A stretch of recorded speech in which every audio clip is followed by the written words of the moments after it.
Jesus, Senhor Deus, em aceitar as nossas ofertas. Em tudo o Senhor tem se mostrado. Em tudo o Senhor tem mostrado que tem poder. E mais uma vez, Senhor, agora venho pedir que o Senhor demonstre seu poder através da tua palavra. A palavra que o Senhor reservou para cada um de nós. Que ela venha falar conosco, Senhor Deus, de maneira coletiva, mas também de maneira individual em cada coração.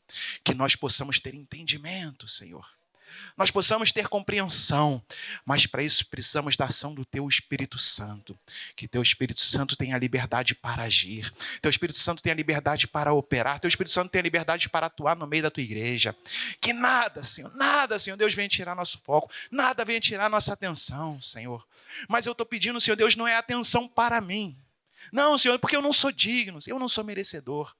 Mas que toda a nossa mente, todo o nosso coração venha estar voltado para o trono da Tua graça, Senhor. Aonde o Senhor está assentado, a quem nós estamos dando aqui o nosso culto, apresentando o nosso culto. Então que esse momento seja o momento de nós apresentarmos o nosso culto a Ti. E que o Senhor receba com a mesma alegria que nós estamos oferecendo. Em nome do Senhor Jesus. Amém. Os irmãos podem tomar os seus lugares. Cumprimento a todos com a paz do Senhor. Amém. Glórias a nosso Deus Todo-Poderoso.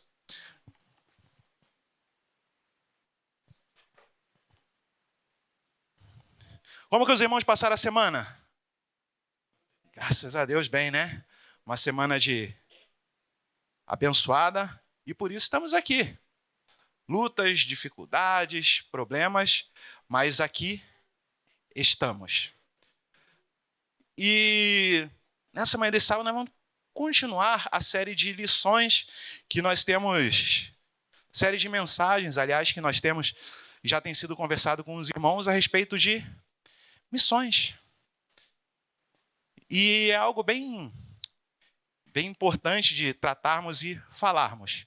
Mas para dar início, aqui eu quero trazer uma ilustração num livro que algum de nós aqui que está aqui na igreja já lemos, que é a formação de um discípulo. No primeiro capítulo desse livro, conta uma das partes da vida do Kate Phillips, que é o escritor, e no início do ministério dele, ele foi mandado para uma cidade do interior chamada Watts. E lá ele chegou nessa cidade e ele se deparou com um cenário que ele nunca imaginou na vida dele. Era uma comunidade, uma cidade completamente corrompida. Uma cidade aonde, para vocês terem ideia, a morte era algo natural. As pessoas morriam, as pessoas eram assassinadas a tal ponto dos moradores da cidade se reunirem em volta do corpo, mas não como uma questão de tristeza, de perda, mas como uma questão comum. Uma questão de mais uma banalidade que aconteceu. Uma cidade onde era natural as filhas e os filhos serem abusados pelos pais. Das filhas engravidarem de pais, de tios. E acharem normal. E agora esse missionário, esse homem, Kate Phillips, chega nessa cidade, diante desse cenário que impacta ele, e o que impactou foi um jovem que morreu na frente dele por causa de um rádio. E ele não soube como reagir, e o que causou esse impacto foi o que aconteceu tudo isso. E abriu os olhos para ele a respeito daquela cidade. E o que ele decide? Ele sabe que ele foi mandado ali pelo Espírito Santo. Deus encaminhou ele para ele ser missionário naquele lugar, para ele fazer a diferença. E agora ele, altamente impulsionado, ele começa a pregar, ele começa a fazer curso bíblico, ele começa a evangelizar. E dá resultado. Aquela cidade começa a ser impactada. As crianças agora começam a se reunir para poder estar estudando, para estar ouvindo a palavra de Deus. Cada vez mais jovens, cada vez mais pessoas vêm e aceitam Jesus. E ele vai, e ele, nessa prática, ele se empenha nisso. Vejam bem o que eu estou falando. Ele se empenha em reunir para passar cursos, para passar atividades, e ele se envolve com cada vez mais pessoas vêm e aderem a esse movimento dele, e as pessoas estão empolgadas em trabalhar, em cada vez ter mais pessoas resgatadas por Cristo. Mas aí o que acontece com o passar do tempo? O que acontece com o passar dos anos, da semana, meses, anos? Ele vê que aquelas pessoas, aqueles jovens, aquelas crianças, aqueles homens, aquelas mulheres, aqueles adultos que aceitaram a Cristo, eles tinham retornado à vida anterior deles de pecado. Por tudo que ele fez, aquela quantidade de pessoas que aceitaram a Cristo, aquelas pessoas que ouviram a palavra, o que estava acontecendo para que com o passar do tempo nada tivesse fazendo efeito? A cidade ela não mudou, as pessoas elas não mudaram. Foi algo momentâneo, foi algo passageiro. E ali ele se deu conta que tudo o que ele fez foi simplesmente o id. A única coisa que ele fez foi o id. Ide e falai. Mas a parte mais importante, que era aquilo que ajudaria, que era o formar os discípulos, aquilo ele deixou de lado. Por isso, a obra, a missão, aquilo que parecia tão importante, acabou morrendo, acabou continuando, voltando ao mesmo ciclo que tinha. É como plantar uma muda de planta, ou os mais não sei se hoje na escola dos mais jovens aqui ainda tem aquela experiência de plantar o feijão no algodão. Tem ainda? Tem. E como é que tem que ser cuidado do feijão, moças? Você simplesmente vai lá e diz aí como é que tem que ser cuidado do feijão. Dá trabalho? A questão de cuidar, mas sempre tem que estar indo lá. Tem que estar cuidando, não pode abandonar. Né? Quem já trabalhou com plantação aqui? Alguma coisa? Já plantou muda de planta em casa? Já conhece a Rosa? Já plantou alguma muda? Já plantou, José? Muita. O que acontece? Vai lá, planta, vai deixar crescer sozinha? Tem que limpar, tem que jogar água.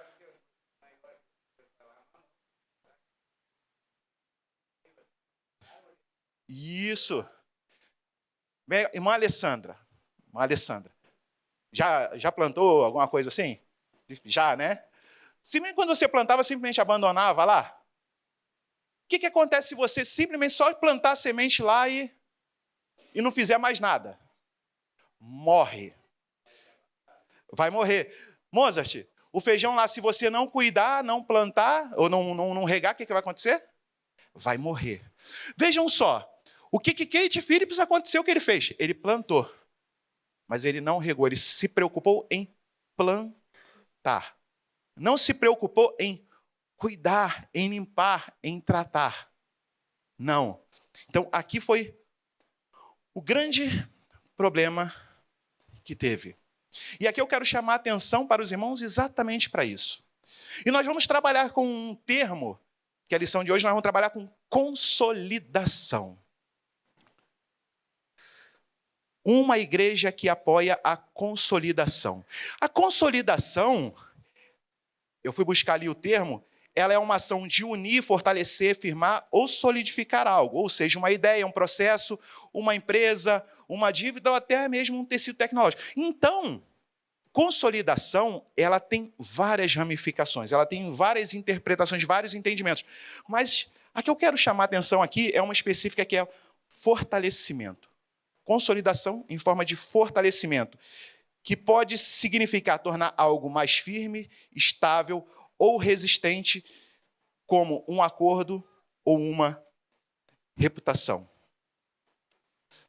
Hoje, infelizmente, nós vivemos no tempo em que muitas igrejas elas estão interessadas somente em números, em crescer em pessoas, em crescer em ministérios. Muitos evangelistas estão preocupados com a quantidade de almas que eles vão ganhar e somente preocupados na quantidade de almas que vão ganhar. E simplesmente se esquecem o que acontece depois da conversão, do que acontece depois que se aceita Cristo. É como uma pessoa que planta, é como um jardineiro experiente, uma pessoa da agricultura inexperiente que planta semente e vai abandonar a própria sorte, esperando que elas cresçam e se fortaleçam sozinhas. E qual que vai ser o resultado? O resultado vai ser sempre o mesmo. Ou elas morrem, ou elas vão crescer fracas, doentes, e que elas vão morrer facilmente quando chegam as primeiras tempestades. O que aconteceu com Kate Phillips naquela cidade foi que ele plantou, deixou a própria sorte, mas na primeira tempestade da vida que aconteceu na vida daquelas pessoas, elas vieram a morrer espiritualmente.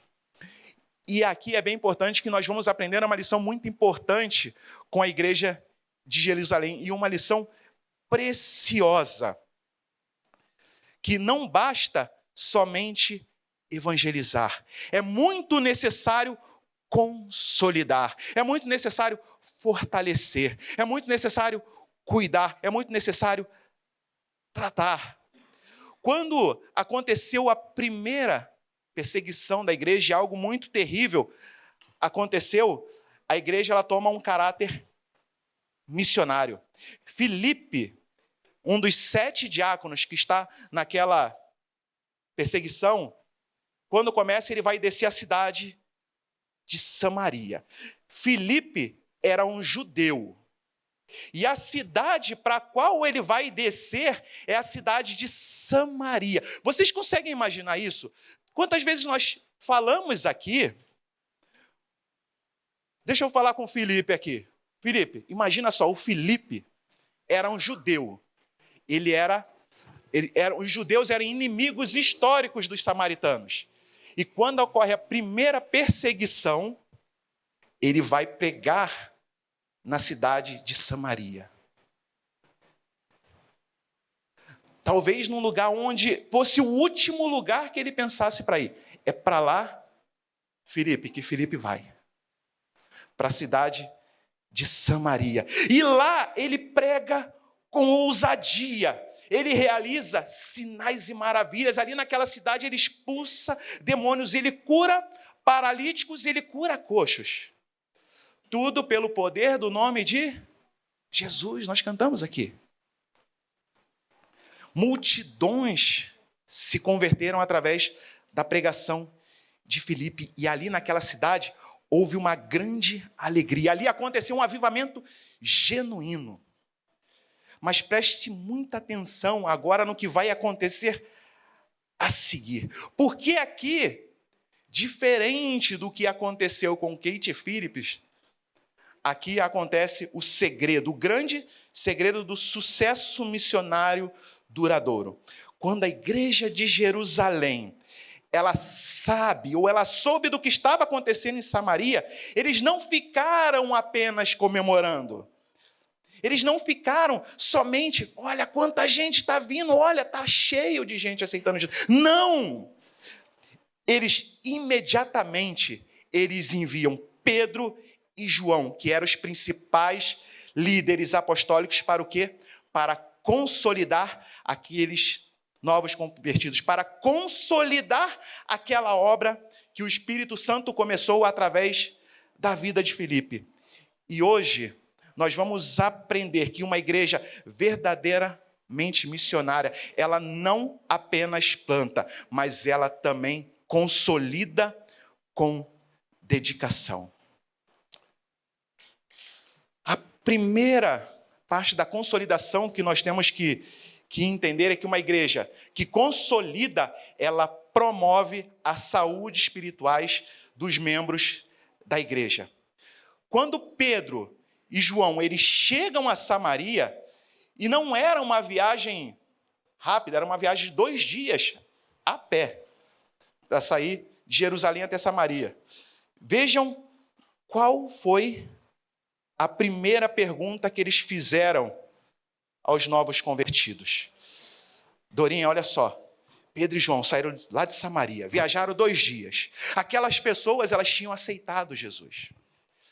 Quando eles chegam ali, eles vão perguntar para aqueles novos convertidos, para aquelas pessoas que aceitaram Jesus. Eles vão dizer assim: você ou vocês receberam o Espírito Santo quando creram em Jesus? Quando vocês creram em Jesus, vocês receberam o Espírito Santo. Vejam, eles não estão preocupados com seminários teológicos. Eles não estão preocupados a darem explicações e ficarem horas e horas conversando e pensando. Não, eles foram práticos, porque eles não estavam interessados em impressionar ninguém. A preocupação deles era genuína pela saúde espiritual daqueles novos irmãos.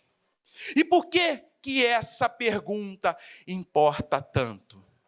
Por que essa pergunta é tão importante? Porque Jesus já tinha deixado absolutamente isso claro para os discípulos dele. Sem o Espírito Santo não tem missão eficaz. Sem o Espírito Santo não há como testemunhar. Sem o Espírito Santo não há vida cristã vitoriosa. Lembre-se das próprias palavras de Jesus: ficai em Jerusalém até que sejais revestidos do poder do alto. Mas recebereis poder descer sobre vós o Espírito Santo e sereis minha testemunha em Jerusalém, como em toda a Judéia, Samaria e até os confins da terra. Em todos os lugares, aqueles que recebem o poder e a ação do Espírito Santo serão e são testemunhas de Cristo Jesus. E o que Pedro e João, eles fazem, porque quando Pedro e João, eles fazem essa pergunta para aqueles irmãos, eles tinham recebido, o presbítero Wilson? Não tinham recebido o Espírito Santo.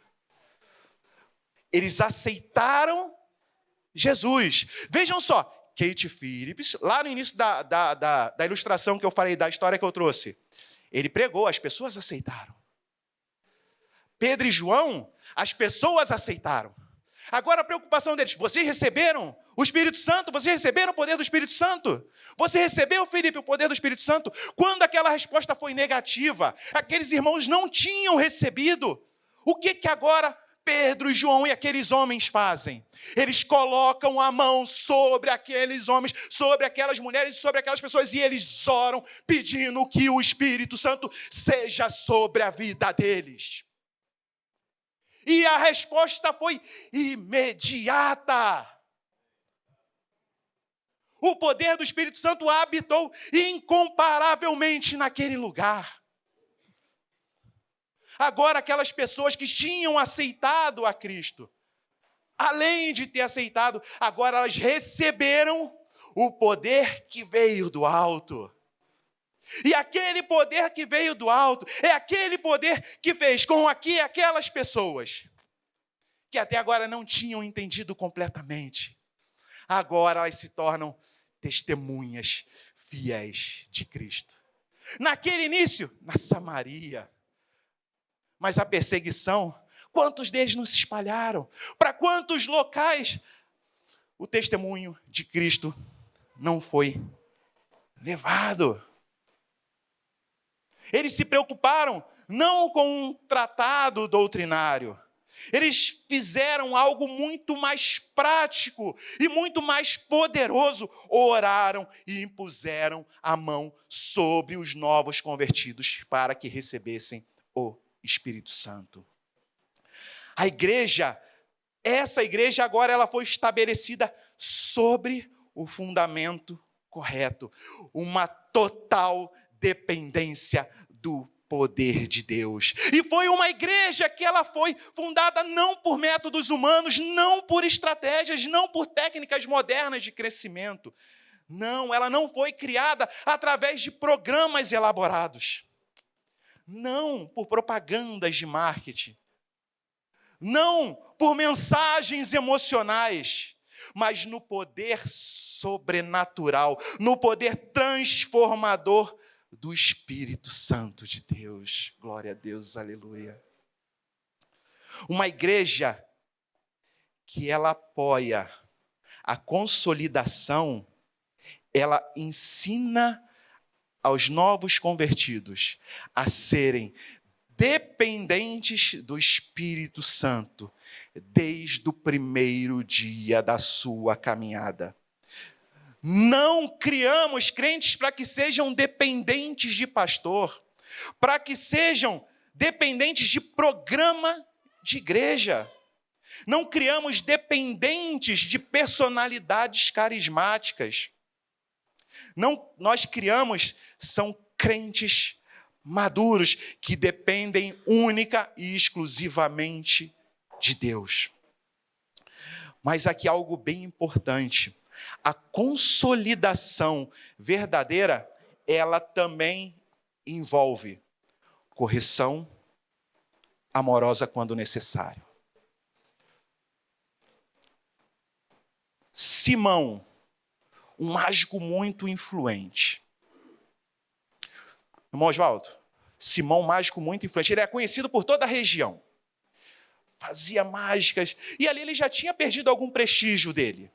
Quando os apóstolos chegam, ele ouve a mensagem, ele aceita a mensagem, ele aceita Jesus.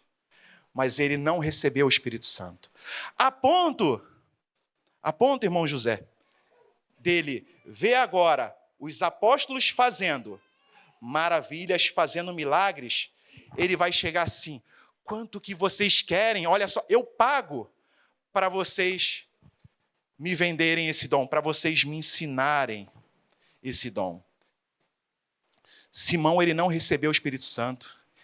Ele não entendeu o que era a ação de Cristo na vida. Simão, ele queria, naquele momento, usar o poder de Deus para recuperar o prestígio que ele tinha antes, o prestígio que ele tinha perdido. Ele queria transformar o dom gratuito de Deus em um negócio lucrativo. Ele queria usar o dom gratuito de Deus em benefício próprio. Será que tem alguma semelhança com o que nós vemos nos dias de hoje? Quantas pessoas, a fim de recuperar o prestígio, a gente vê até na própria música, quantos cantores deixam de ter sucesso, vêm para a música gospel, vêm para a música evangélica, para ganhar novamente um prestígio, para ganhar novamente o status, para estar novamente em holofote. E como foi que Pedro reagiu diante dessa situação? Pedro poderia pensar, né, diaconisa Marilda, olha, Simão é um cara muito influente. Olha só quantas pessoas ouvem, quantas pessoas seguem ele. Vamos deixar ele aqui do nosso lado, né, para que mais pessoas venham. Foi isso que Pedro fez? Não. Pedro não negociou. Pedro não pensou dessa maneira.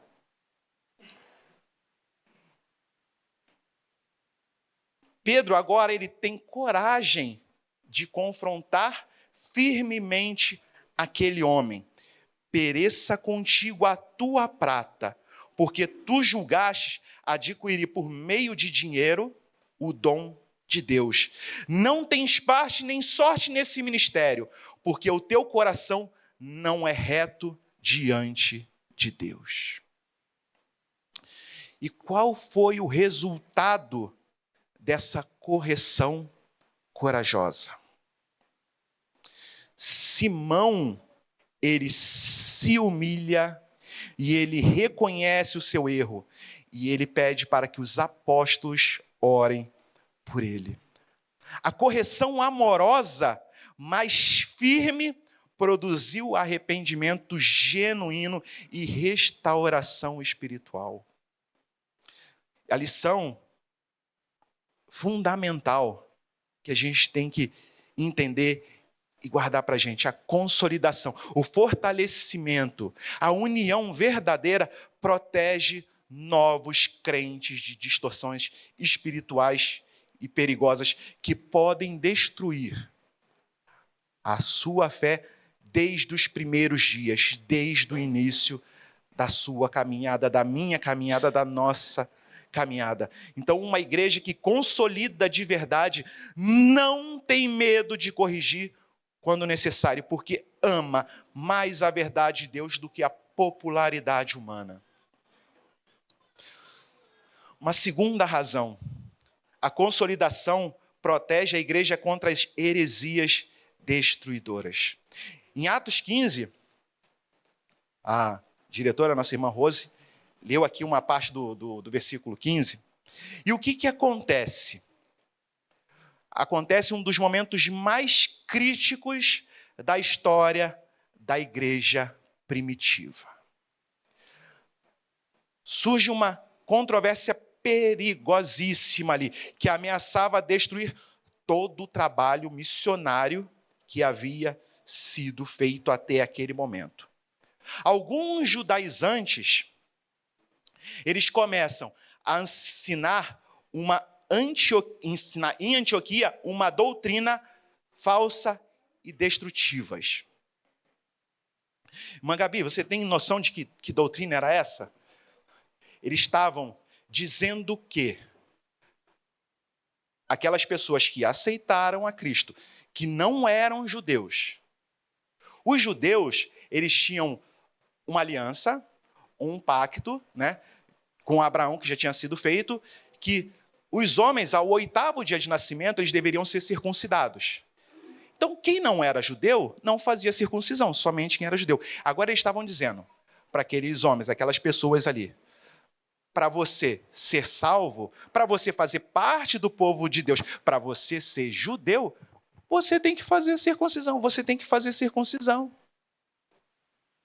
O que eles estavam colocando ali? Eles estavam dizendo que a salvação não era pela graça, mas a salvação era pelas obras.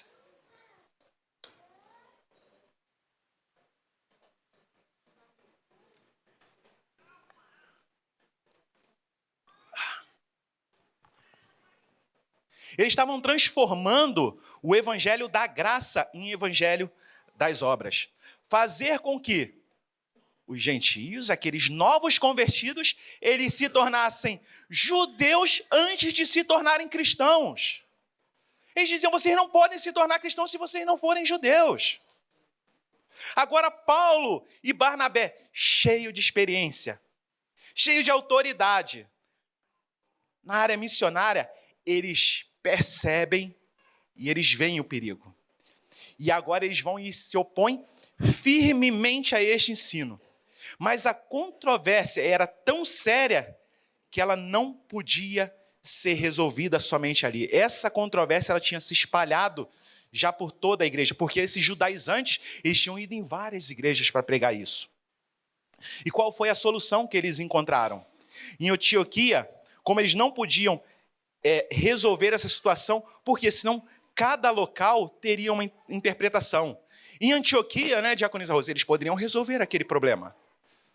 Mas aí o que ia acontecer com a igreja de Éfeso? O que ia acontecer com a igreja de Corinto se não fosse tratada ali? Então era uma controvérsia que ela precisaria ser tratada de uma maneira mais abrangente. Ela precisava de uma autoridade apostólica para fazer isso. Então agora, eles enviaram Paulo e Barnabé e outros irmãos a Jerusalém para buscar orientação doutrinária e sólida a presbíteros e pastores. E como que a igreja de Jerusalém ela vai tratar essa heresia que estava contaminando toda a igreja? Eles, com toda a seriedade, com toda a responsabilidade que merecia, eles realizaram, ali já em Atos 15, o primeiro concílio cristão da história. Os presbíteros e os apóstolos se reuniram para examinar com todo cuidado, com todo zelo, essa questão, com oração, com o estudo bíblico e a busca da vontade de Deus. E aqui algo fascinante. Durante esse concílio, Pedro ele se levanta e ele relembra como Deus havia usado ele próprio para levar o evangelho aos gentios na casa de Cornélio. Vocês lembram dessa passagem? Pedro vai até lá. E muitos questionam Pedro, por que você foi lá? Pedro vai dizer assim, não, foi Deus. Barnabé e Paulo relataram todos os sinais e maravilhas que Deus havia feito entre os gentios através do ministério deles. Tiago, o irmão de Jesus e líder da igreja em Jerusalém, citou as escrituras proféticas que confirmavam o plano de Deus para incluir os gentios na salvação. E a decisão ali foi clara e unânime, cheia de sabedoria. Reafirmaram com todas as letras que a salvação, sim, é pela graça do Senhor Jesus Cristo e não pelas obras da lei. Os gentios não precisavam se tornar judeus para serem salvos.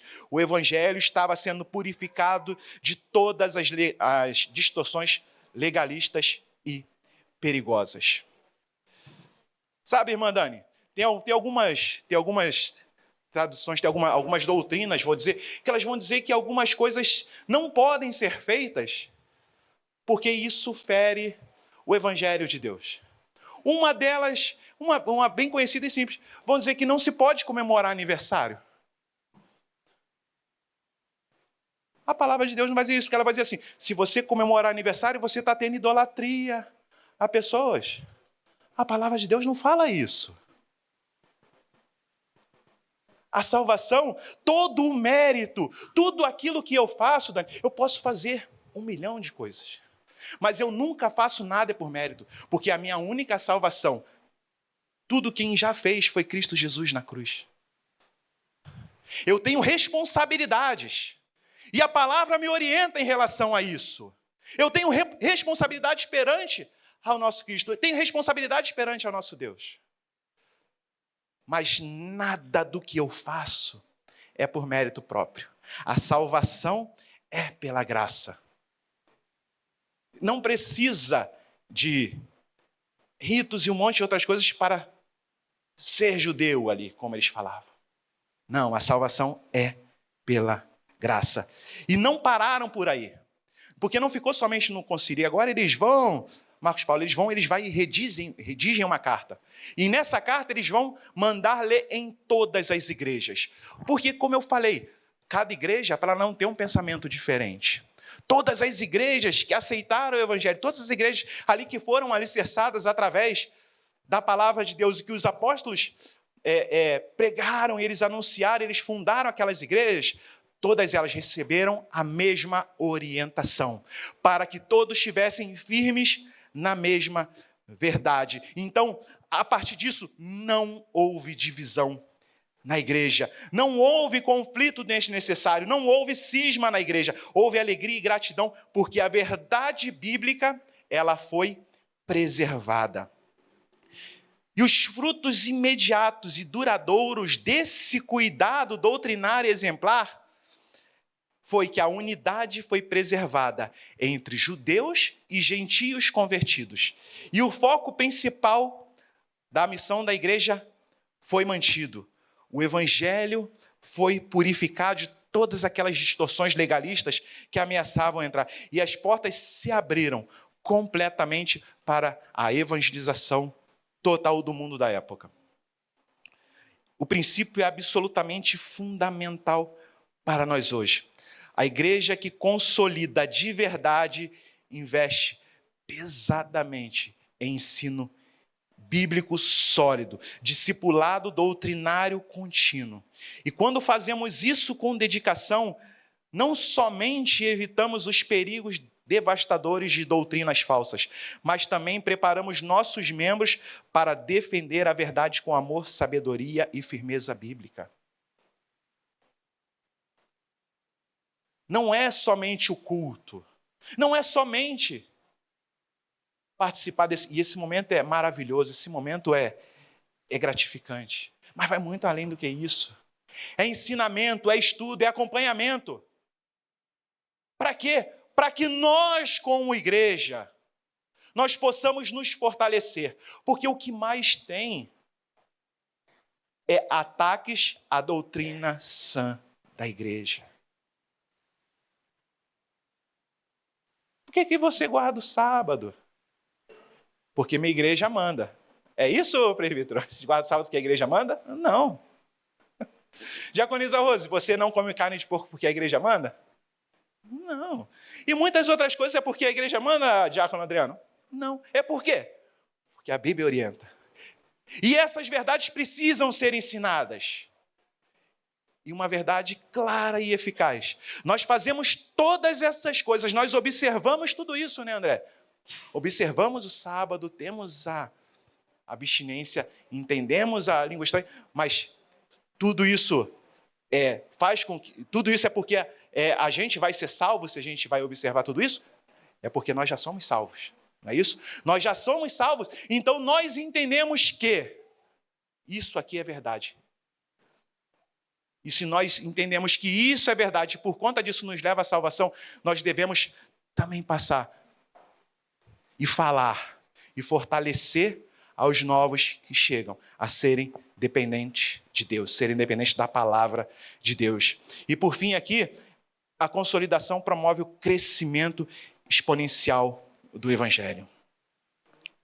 Depois de consolidarem completamente a obra em Samaria, estabelecendo a igreja com fundamentos sólidos, Pedro e João agora eles voltam para Jerusalém. E o caminho poderia ser até mais curto, Nicolas, mas aí o que eles fazem? Eles decidem fazer o caminho mais longo, eles não escolhem um caminho mais curto. Porque aqui, o que eles vão... A Bíblia vai dizer assim, eles voltaram para Jerusalém evangelizando muitas aldeias dos samaritanos. Quando eles pregam em Antioquia, eles pregam em Samaria, vejam que aquela palavra que chega, aquela palavra que é consolidada, aquela palavra que é verdade, agora, aqueles homens samaritanos, que eram inimigos dos judeus, que os judeus diziam que eles não podiam receber a palavra, eles recebem Cristo, eles recebem a ação do Espírito Santo, e agora eles recebem, irmã Laura, o poder para poder testemunhar, de poder falar. E o que eles vão fazer? Eles vão ficar calados? Não! Eles vão testemunhar. Eles vão nas aldeias dele testemunhar. Eles vão falar de Cristo. Eles vão falar.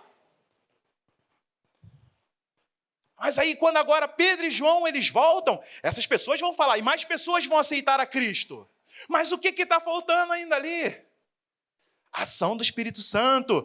Está faltando edificação, está faltando consolidação. E Pedro e João agora eles voltam, eles fazendo esse trabalho. A palavra de Deus ela foi se espalhando. Através de pessoas que receberam a palavra. Não foi lá o pastor, não foi lá o presbítero, não foi lá o missionário. A palavra chegou através de pessoas. A palavra chega dentro da nossa casa através da gente, chega do nosso família através da gente.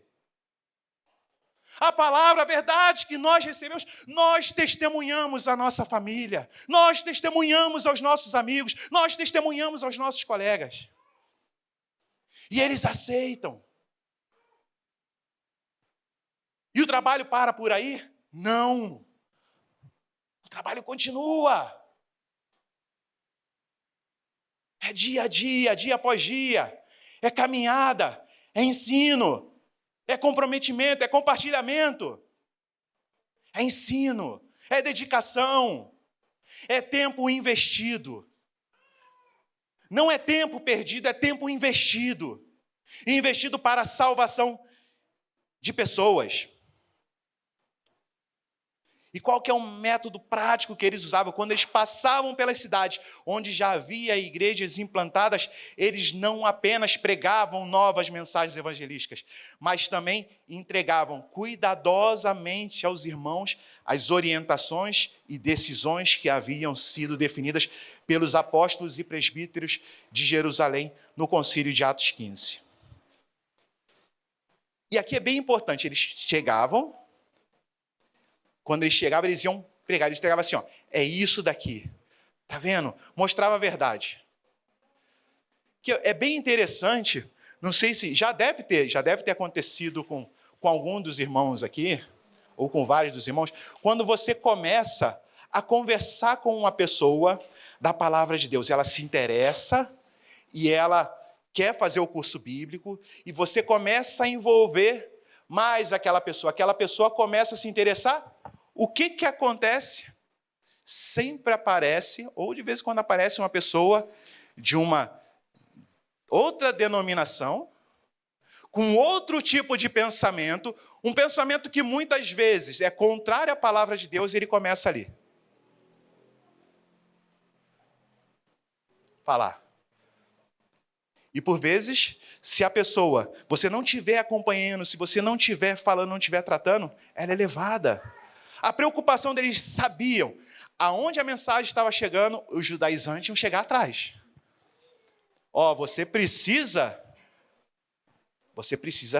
virar judeu. José, você precisa virar judeu. Se você quer ser salvo, tem que virar judeu. Eles sabiam que ia chegar isso.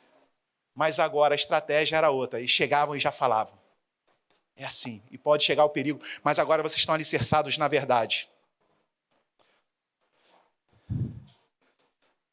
E o resultado extraordinário dessa estratégia de consolidação está lá em Atos 16:15. E ela nos dá a resposta com uma clareza. Assim as igrejas eram fortalecidas na fé e dia a dia aumentavam em número. Vejam que a ordem divina aqui ela não pode ser invertida. Primeiro, as igrejas foram fortalecidas espiritualmente. Depois, o número cresceu. Primeiro, raízes profundas. Depois, frutos abundantes. Pode, Natanael, uma árvore dar frutos abundantes se ela não tiver raízes? Não tem. Não tem. É necessário criar raízes. Paulo nos ensina, através de seu ministério, estratégias práticas e eficazes para a consolidação que funcionaram naquela época, funcionaram na época dos nossos avós, dos nossos pais, nossa época, na época dos nossos filhos, e funcionarão na época dos nossos netos, bisnetos, e assim até quando Jesus voltar. Paulo, ele trabalha nas igrejas, ele elege líderes, ele capacita líderes, ele treina líderes, ele vai e ele trabalha desenvolvendo esse trabalho missionário, ele continua enviando, ele continua capacitando cada vez mais pessoas com a ajuda do Espírito Santo. E ele visitava pessoalmente as comunidades, sempre que possível, para encorajamento e orientação. Escrevia cartas às igrejas, inspiradas pelo Espírito Santo, que nem sempre ele poderia ir. Já no final da vida dele, ele estava preso, mas mesmo assim ele se preocupava e ele escrevia cartas com orientação doutrinária e prática contínua. Além disso, Paulo estabelecia rede de cooperação entre as igrejas. As igrejas maiores ajudavam as igrejas menores. Ele promovia isso. Ele enviava colaboradores como Tito, Timóteo, para essas igrejas menores para poder estar ajudando e dar continuidade no trabalho de consolidação. E sempre se mantinha comunicando a essas igrejas. A verdade central e inegociável que não podemos jamais esquecer é esta: o verdadeiro crescimento da Igreja de Cristo deve sempre caminhar lado a lado com a maturidade espiritual genuína de seus membros. Quantidade sem qualidade é a expansão falsa que não resiste a tempestades da vida.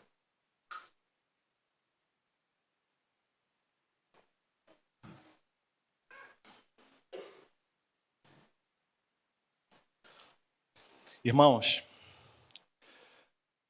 aqui para a gente trazer, nós devemos ter em mente que nós devemos ser mentores espirituais, voluntários e comprometidos. Nós devemos nos tornar membros espirituais, voluntários e comprometidos. Cada um de nós deve adotar pelo menos um novo convertido e caminhar junto com ele.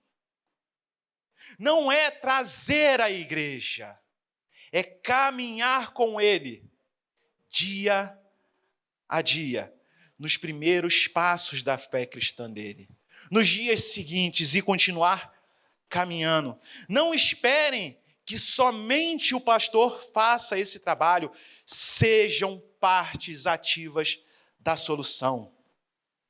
Para a nossa igreja como um todo, vamos investir financeiramente, estrategicamente, tanto em consolidação quanto em evangelização.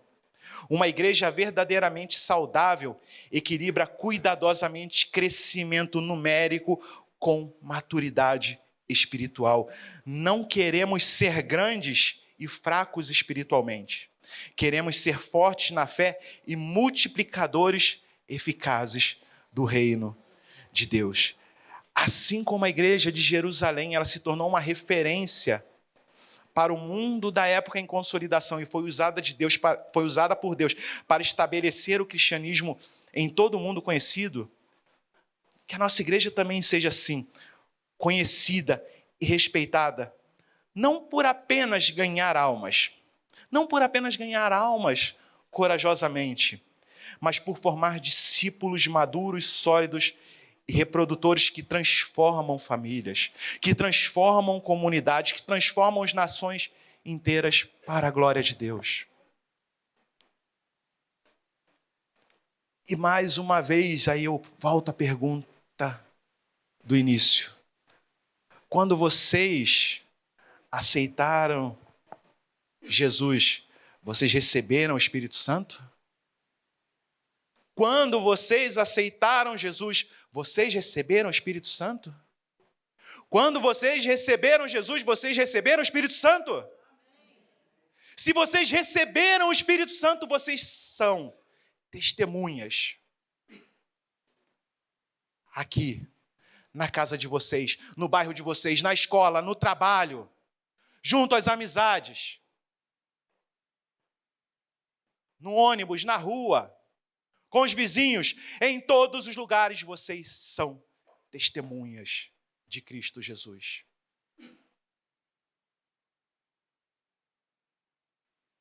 Então que possamos viver essa verdade, ser essa testemunha que Cristo nos chamou, quando Ele desceu sobre nós o poder do Espírito Santo. E vou quebrar um pouco o protocolo aqui, tá? Presbítero Wilson, presbítero Elias.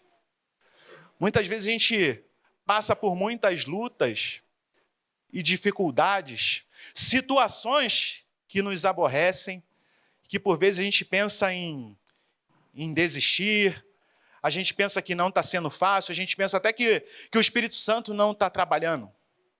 Mas Ele está trabalhando. E pode ser que hoje você esteja buscando novamente esse fortalecimento no Espírito Santo. Ele continua atuando, ele continua ali. Mas pelas circunstâncias, pelas situações que acontecem diariamente, talvez eu não esteja me sentindo tão fortalecido nesse momento. Pelo motivo que for.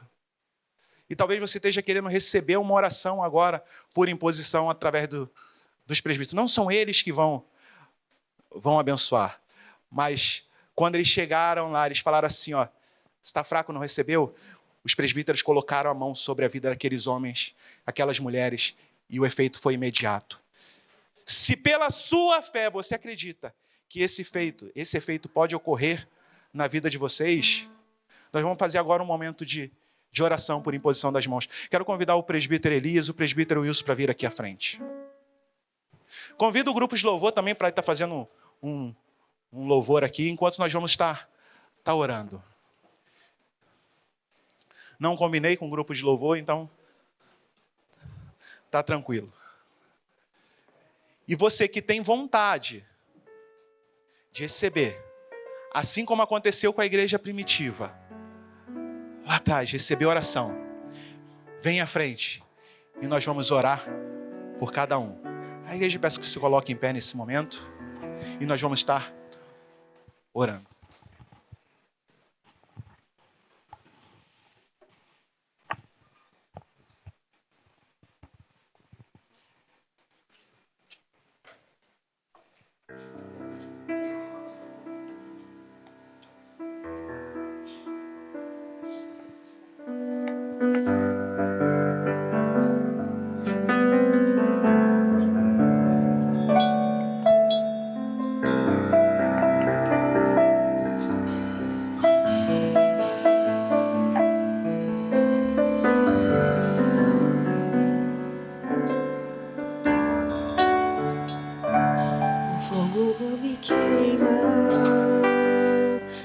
Águas não vão afundar, pois estás comigo.